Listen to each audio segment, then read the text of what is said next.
palestrantes agora de manhã e à tarde, que eventualmente ainda não tenham uma apresentação e não tiverem entregue à mesa, por favor, procure o Arthur aqui na frente.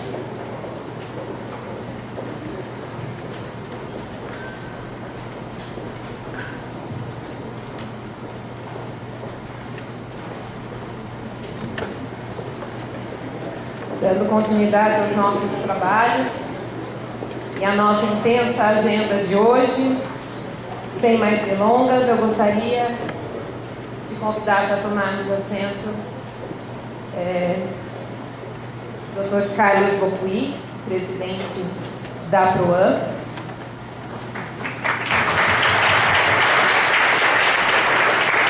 Muito obrigada, e desde logo agradecendo essa intensa participação nesse movimento.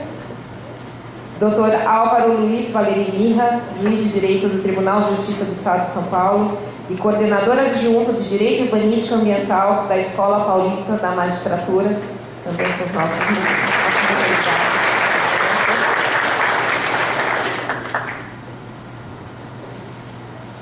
O professor Luiz Henrique Sanches, docente da Escola Politécnica USP, que atua na área de gestão e planejamento ambiental, também convidamos para tomar assento.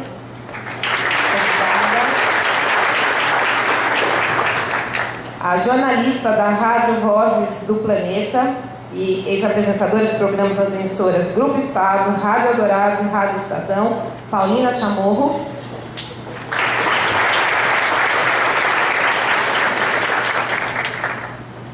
O doutor Sancler Honorato Santos, procurador de Justiça do Ministério Público do Paraná, representantes dos Ministérios Públicos do Estado no CONAMA, Conselho Nacional do Meio Ambiente, que também muito nos honra com a sua presença.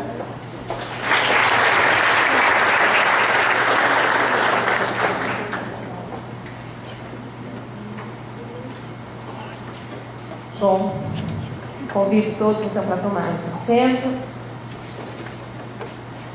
E para que tenhamos o trabalho da forma mais tranquila possível, e a ideia realmente é termos um momento de debate, eu vou pedir venha aos senhores para tentarmos ser os mais informais possível na condução desses trabalhos, propiciando ao final dessa manhã realmente também tenhamos um espaço para perguntas que eu sugiro que sejam por escrito.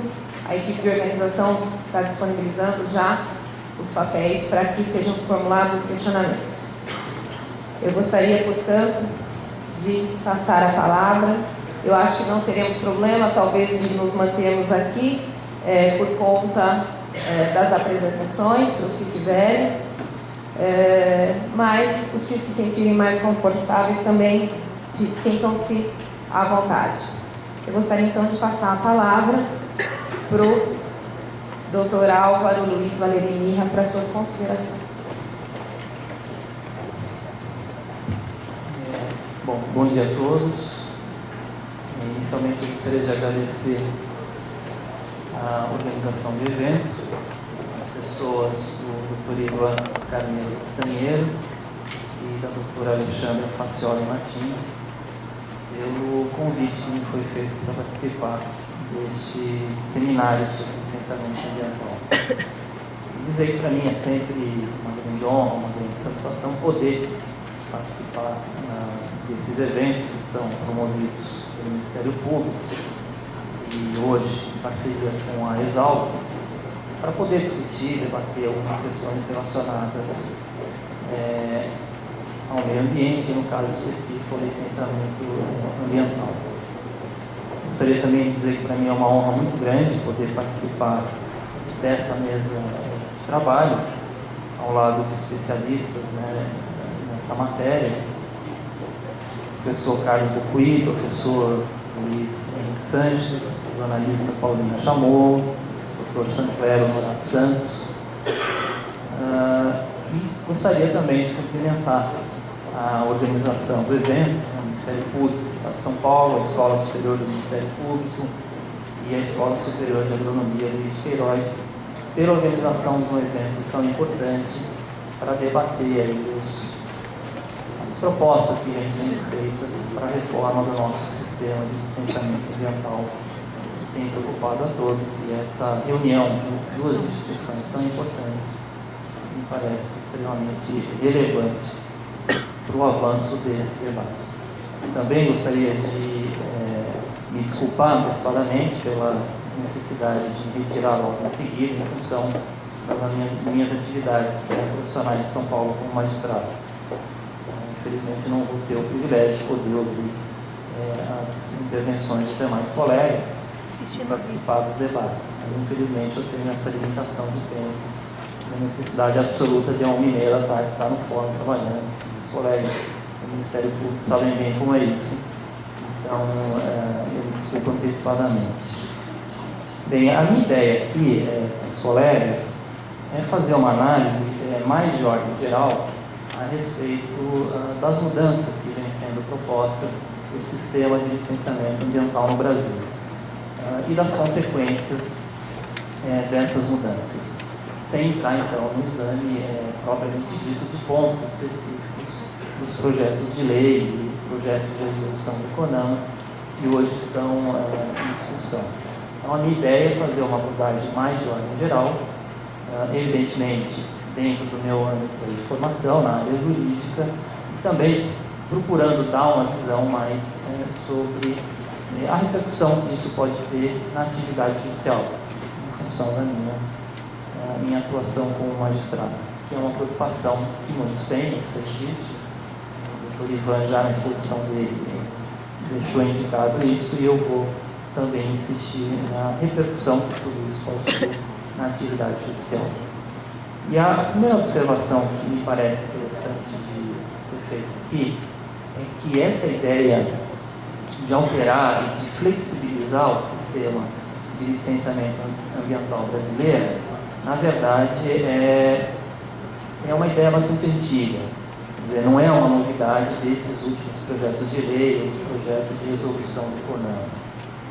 Eu acho até que se pode dizer, sem exagero, que desde a edição da resolução número 1 de 86 do CONAMA, sobre o estudo de impacto ambiental, que, como os colegas sabem, integra o processo de licenciamento ambiental.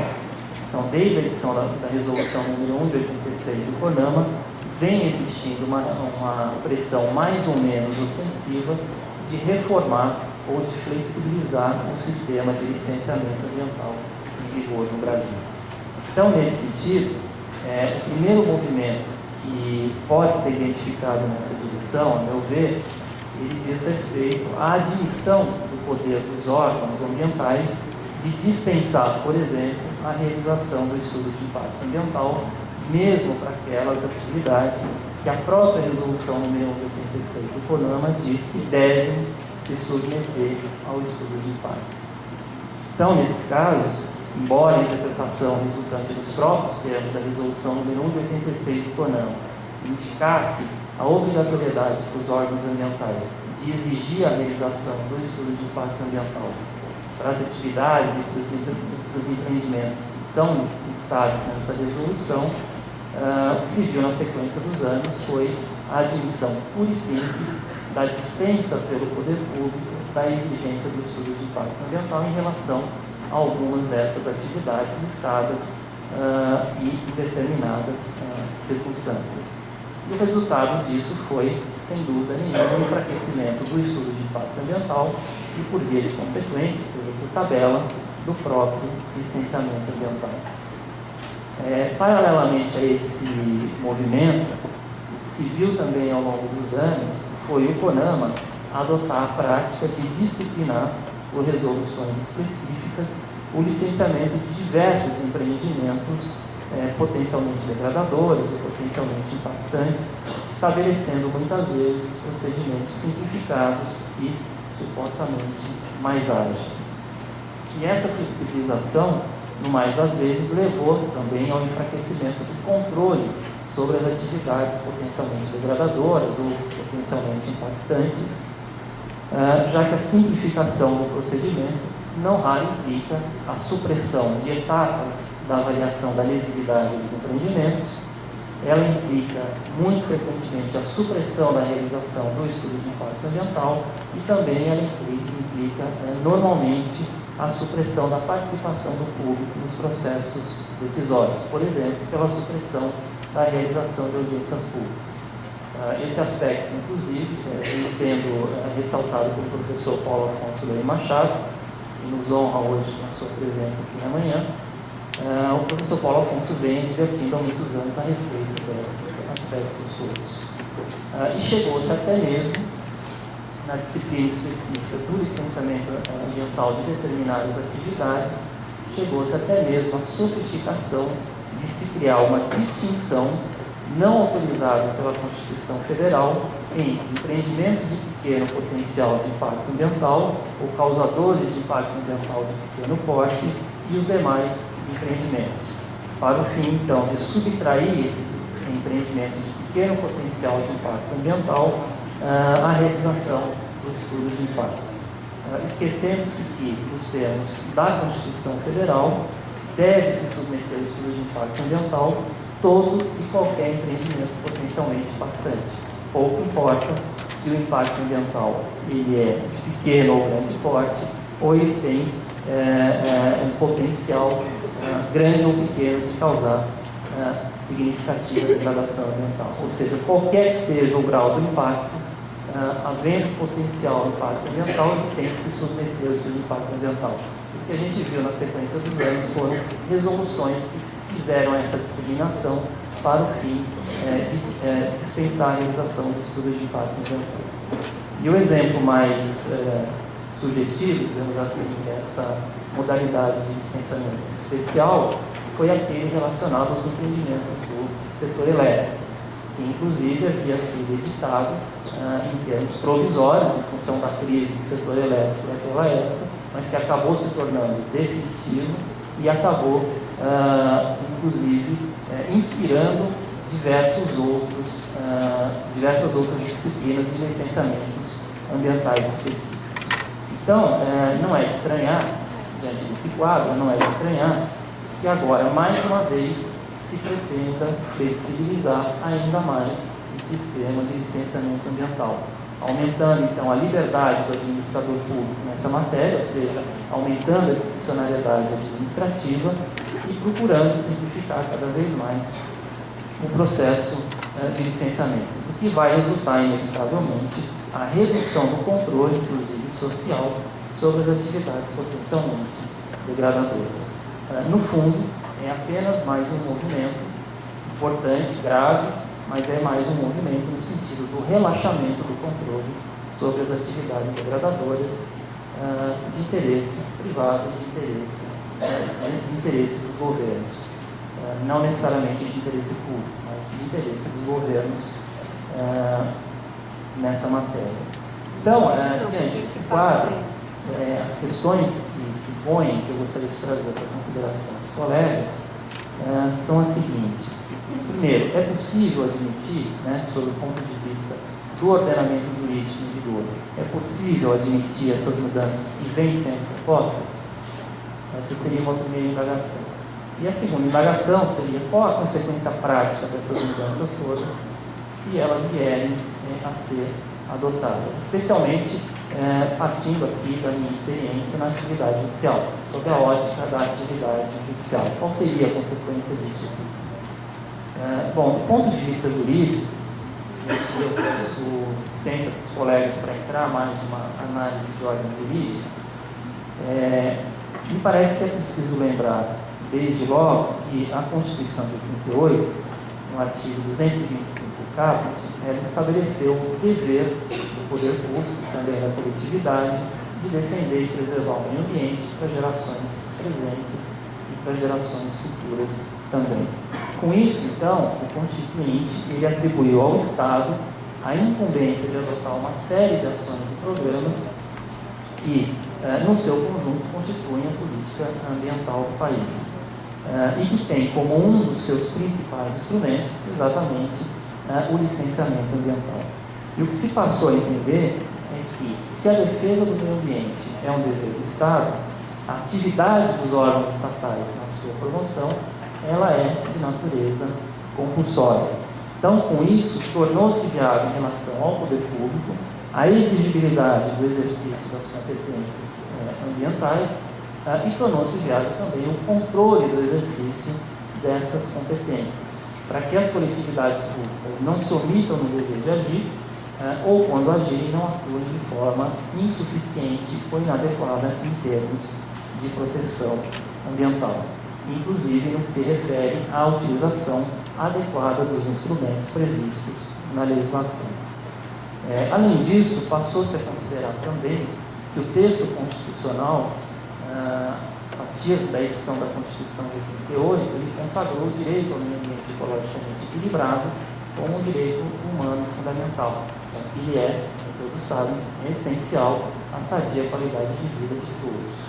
E conforme já foi reconhecido pelo Supremo Tribunal Federal, nós estamos aqui diante de um direito fundamental de terceira geração ou de terceira dimensão, incluído entre os chamados direitos de solidariedade ou direitos dos povos. Como um direito fundamental de terceira geração, o direito ao meio ambiente ele é ao mesmo tempo um direito de defesa e um direito prestacional, que impõe então ao poder público e aos particulares uma abstenção, ou seja, não fazer, consistente em não degradar a qualidade ambiental, e ao mesmo tempo uma prestação positiva, ou seja, um fazer no sentido de defesa e recuperação da qualidade ambiental.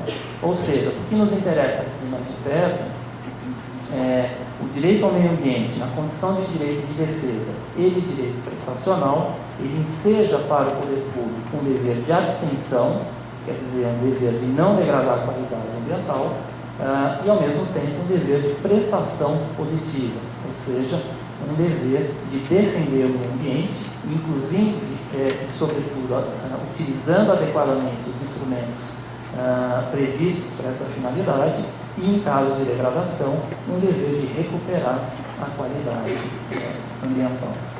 E a principal consequência desse quadro normativo constitucional, segundo tem sido destacado pela doutrina, é, em alguns casos, retirar e, em outros casos, limitar a discricionariedade do Estado na área ambiental.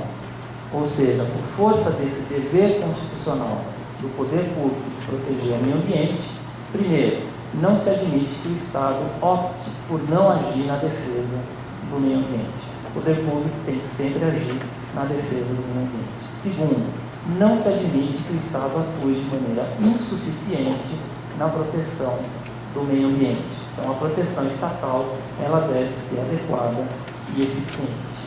Terceiro, não se admite que o Estado retroceda no grau de proteção ambiental já alcançado. Então, uma vez obtido um certo grau de proteção ambiental, essa proteção deve ser mantida, não se admitindo retrocessos legislativos e administrativos nessa matéria. E, então, claramente, a aplicação do princípio da não regressão ou da proibição de retrocesso em matéria ambiental. Quarto ponto ainda, quanto ao momento de agir, não se admite mais que o Estado postergue a adoção das medidas necessárias à proteção do meio ambiente, seja no âmbito do exercício do poder de polícia, seja no âmbito da implementação de políticas públicas ambientais. E, finalmente, quinto ponto, quanto ao modo de agir, exige-se do poder público que ele adote sempre a melhor alternativa do ponto de vista da preservação ambiental. Então, quando concedida uma certa liberdade de ação ao poder público, a escolha do poder público deve ser sempre aquela que melhor atenda à necessidade de preservação da qualidade ambiental e à finalidade última de atuação do poder público nessa matéria. Então, no sistema jurídico brasileiro, é importante observar que passou a haver uma clara limitação à liberdade de conformação dos poderes estatais na adoção das medidas relacionadas à proteção do meio ambiente, o que resultou, então, no aumento das hipóteses que o agir dos órgãos estatais se torna vinculado, afastando, então, ou limitando a discricionariedade administrativa. Então, esse é o quadro, em síntese, esse é o quadro que nós temos hoje, à luz não apenas das leis e das normas infralegais, que regem todo o sistema de licenciamento ambiental, como também, principalmente, à luz da Constituição Federal, tal como ela vem sendo interpretada pelos tribunais, especialmente pelos tribunais superiores aqui no Brasil. Então, daí porque qualquer alteração legislativa ou normativa que enfraqueça o licenciamento ambiental no Brasil seja pela simplificação do procedimento legal, seja pela retirada dos órgãos ambientais o poder de controlar diretamente o exercício das atividades degradadoras, por exemplo, pelo autolicenciamento, e seja pela ampliação do poder discricionário da administração pública, do controle que ela deve realizar, em qualquer uma dessas situações estará havendo ofensa ao ordenamento jurídico constitucional brasileiro, sem a menor sombra de dúvida. Então, haverá, no mínimo, indiscutivelmente, violação ao princípio constitucional da proibição do retrocesso legislativo e administrativo em matéria ambiental. Haverá violação do dever constitucional do Estado de agir em defesa do meio ambiente. Haverá violação da proibição constitucional da atuação insuficiente do Estado em matéria ambiental. E haverá violação, finalmente, haverá violação à garantia da participação pública na defesa do meio ambiente. Esses vão ser os resultados dessas alterações se elas vierem a ser aprovadas. Agora, e aí vem a segunda indagação. Qual a consequência, então, dessas modificações todas, se apesar disso tudo, apesar delas violarem o ordenamento jurídico, elas vierem a ser adotadas, principalmente sob o ponto de vista da atividade judicial, que é a minha experiência aqui. E que é um ponto que também já foi adiantado pela professora Consuelo Yoshida na manifestação dela. A principal consequência vai ser, sem dúvida nenhuma, o aumento da judicialização das questões relacionadas ao licenciamento ambiental. Os representantes da sociedade costumam atuar em juízo, Ministério Público, Defensoria Pública, as associações civis, vão ser levados, inevitavelmente, a questionar com frequência cada vez maior perante os tribunais as deficiências do licenciamento ambiental e as ações e omissões dos poderes públicos e dos particulares nessa matéria. Aqui, me parece importante lembrar também que aquela maior limitação à liberdade de conformação dos poderes estatais na adoção ou não de medidas de proteção do meio ambiente, que eu me referi anteriormente como decorrência do ordenamento jurídico constitucional brasileiro, ela repercutiu também sobre o controle que se admite seja exercido pela via judicial sobre a atuação do poder público. Isso no sentido da ampliação do controle judicial, tanto das ações como das omissões do poder público. E é fácil de compreender que isso acontece.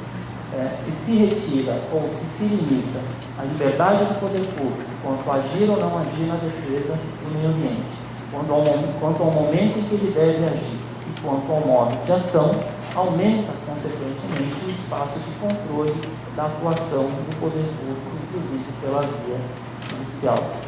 Ou seja, quanto menor o espaço de liberdade do poder público em matéria ambiental, maior a vinculação na atuação do poder público e, consequentemente, mais ampla a possibilidade de controle judicial. Essa é a equação que a gente tem hoje, de acordo com o ordenamento jurídico em vigor. Ou seja, não há nada, ou praticamente nada, em matéria de licenciamento ambiental que escape ao controle judicial. E é isso que vai acontecer.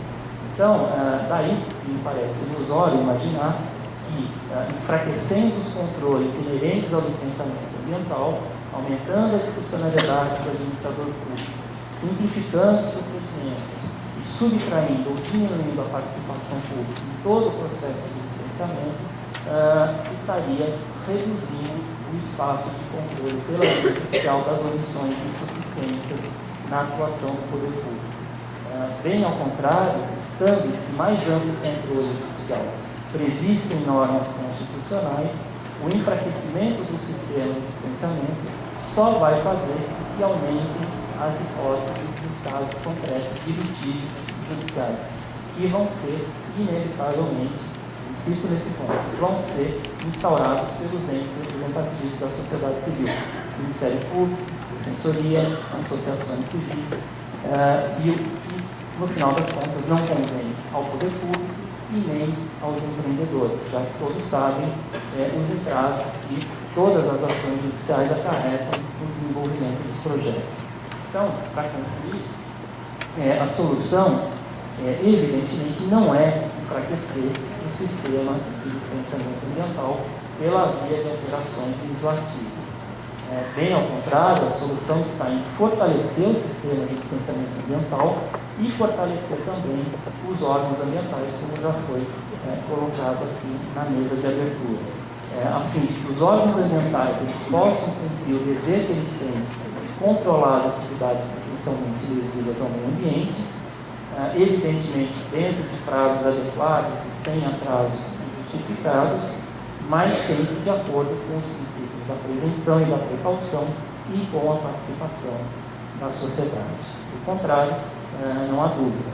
O que vai haver é o aumento da judicialização das questões relacionadas ao licenciamento ambiental, com prejuízos generalizados para os empreendedores, para o poder público e para a sociedade de uma forma geral. Então, essas eram as observações que eu tinha a fazer a respeito do tema.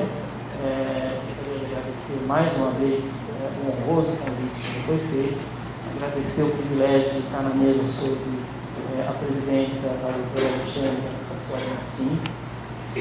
Espero ter conseguido ser claro o suficiente na minha exposição e cumprimentar mais uma vez a organização do evento pela iniciativa. Muito obrigado.